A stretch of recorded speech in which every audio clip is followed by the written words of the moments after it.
So I do want to announce that today we have a new case of COVID-19. So this will be a total of 13 cases that we've had here in British Columbia. This is an individual who is in her 80s and resides in the Vancouver Coastal Health Region and recently returned from travel to India and Hong Kong. Unfortunately, she's had quite a severe illness, and she is currently in critical condition in isolation in the ICU at Vancouver General Hospital. So we continue to work closely as well with our federal partners around travelers who are returning to Canada and to British Columbia. And currently, we are asking anybody who's returned from Hubei province or from Iran to self-isolate for 14 days, and we are contacting them to ensure that they have the resources and are able to do that. So each health authority and each community is looking at what's the best way to safely get people tested for COVID-19 in particular.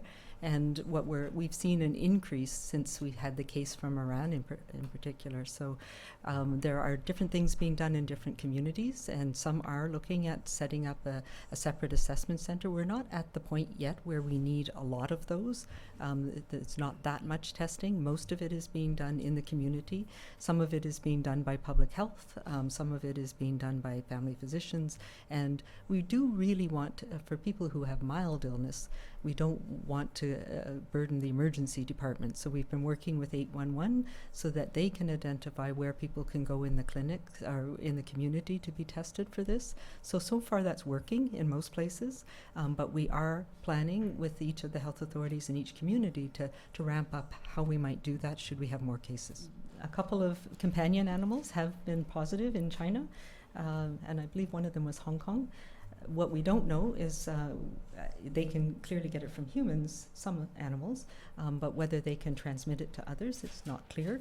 Probably not a large source of transmission, if anything, but that is something that we're monitoring, and we do have some information about that up on the BC CDC website. So we are doing whole genome sequencing of the viruses that we have here in BC, and I can tell you that the people who have come from China, whose source of disease has been from China, have slightly different genomes than the people who've come from Iran.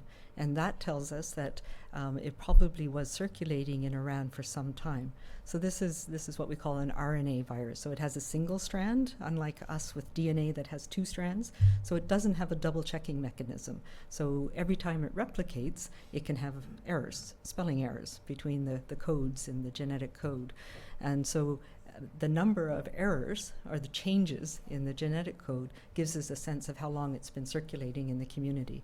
And this is one of the things that they were talking about in Washington State, that the person, their very first case, and then the most recent young person who was from the school, that their genetic sequences were very, very similar. It sounds like that it might have not been, it might have been circulating in that community the same, rather than changing.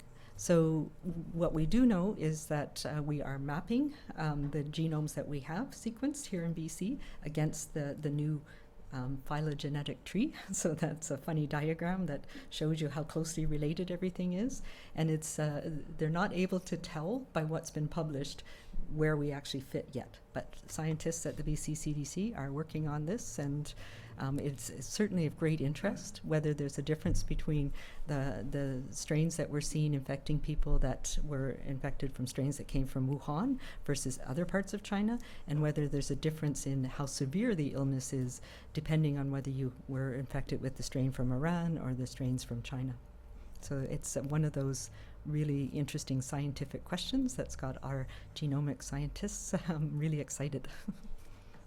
Right now, we're safe in our communities in BC, but we do need to take precautions, and we do need to think twice about going to large gatherings. And if we do go, we want to make sure that we take all the precautions that we need to try and keep ourselves healthy. So washing our hands, not touching our face, staying away from others if they're looking like they're coughing and sneezing as well, and making sure that those gatherings have the ability for people to do that safely. It's a challenging thing to do because this is still a rare disease in our community. So when it's hard to test everything, influenza testing is done in several different places, but we're doing the vast majority of it will also be tested for coronavirus.